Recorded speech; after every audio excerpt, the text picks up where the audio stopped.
Hello guys, I'm Shivan Srivastava and today we are going to learn how to create, update and delete API using the REST framework. In the previous tutorial we have learned about how to read and update and post the data on the database, and today we will learn how to create an API which can update and delete the data on our database. So for updation, let's create update API first. So for updating, we have a request named put. So using the put request, we can update our data. So let's create the put method first. So if request dot method equal put, then we will handle this. So this means user is requesting for updating some data, and we will take that data first. So we will take this data from the request body as we generally do. So after taking the JSON data, we will convert this JSON data into the Python data. So for converting the JSON data into Python data, we will first convert this into the stream. So for converting it into stream, we use io.bytesio.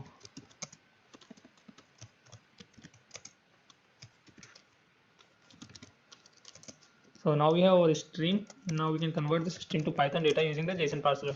So JSON parser dot parse stream. So the data which we have to update is inside this data. So from Python data, first let's take the ID from Python data. So Python data dot get ID.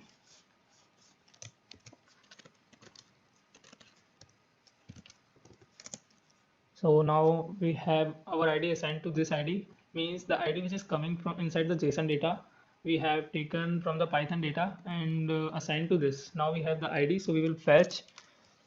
For checking it if ID is none or not, we can do here none. So if ID is not none, then it will assign the ID to this, and if ID is none, then it will assign none to this. So student, so we can check if ID is not none, then we will do student dot objects dot get. So we will get the student with this ID and we will assign to this object. So we have our student object. Now to save this, we will first create the serializer. So for serializer, we write serializer equal student serializer stu, and we will provide the data which we want to update.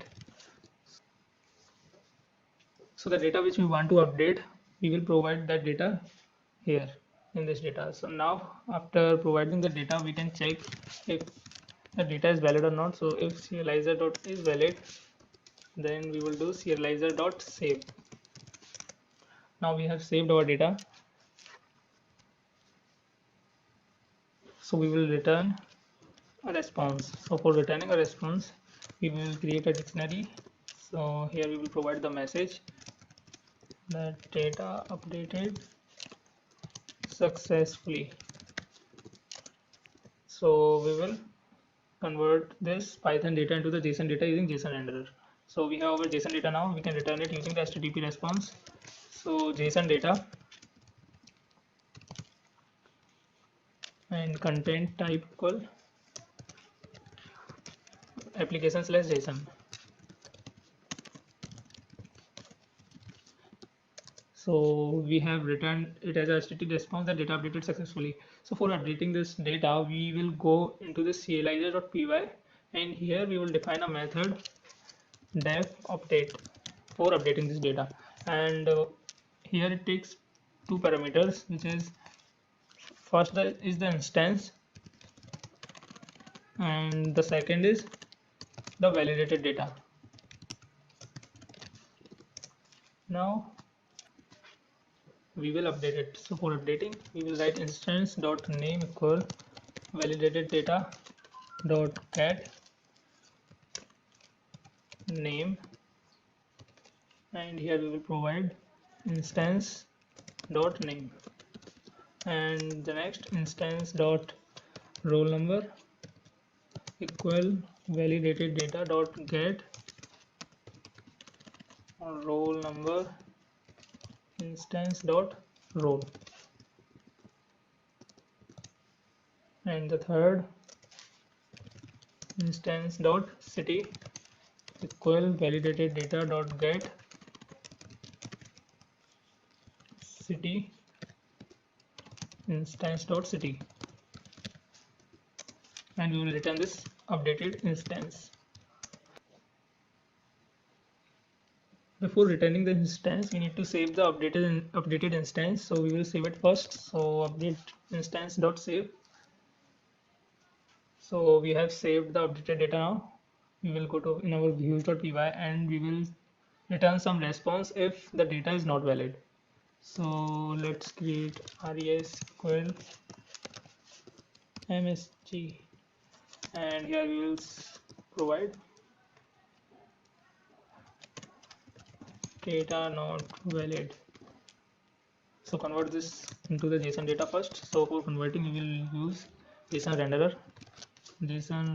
dot render res. Now we have our JSON data, so we will return it as HTTP response. So here we will return it as a HTTP response. So here we will provide the JSON data. So JSON data, and we will provide the content type. So content type is equal application slash JSON. So data not valid it will provide, and if ID is none, then what we will return. So for it we will again do the same thing. Okay, so now let's check if it is working correctly or not. So for it I'm opening the Postman. So now let's make the put request. So let's see if we directly put without providing any body. So it is giving some error. Let's try resolving it by providing here the ID too. I haven't provided ID here, so instance dot ID equal validated data dot get ID comma instance dot ID. So it says ID is not in the data, so we need to provide the ID. So here now I will provide the ID, and ID let's say 9. So it is giving some error. Let's check here. I think the mistake is here. Okay, so here I have provided ID, so ID equal ID we need to do here. So let's go in clhs.py, and here I need to remove E, and here I have written 2 times S. So now let's make the request again. So now it says data updated successfully. So this is working now. Let's test in our database again. So this is the data with Shivans and ID equals 7. So let's update this using ID equals 7, and here instead of Shivans I will write save. Okay, so let's update it. So it says data updated successfully, and refresh now. So here you can see the name has changed to Dev. So we have seen how to create an API for updating the data using this put request. So what we have did, we have taken the data from the body of request where the user will provide the data that he want to update. After taking the data, we will convert this into the stream and then into Python data. So from the Python data, we have taken the ID and we have assigned that ID to this ID, and we have checked for it if ID is none or not. Then we have taken that object of a student and converted that student object into the serializer object so that we can check if it is valid or not, and after that we have returned it. So the important point is you need to write this update here so that it will update whatever the data will come inside this validated data. So we will update the data from here. So thank you for watching this video. We will make a delete API for deleting some data from our database in the next video. Thank you.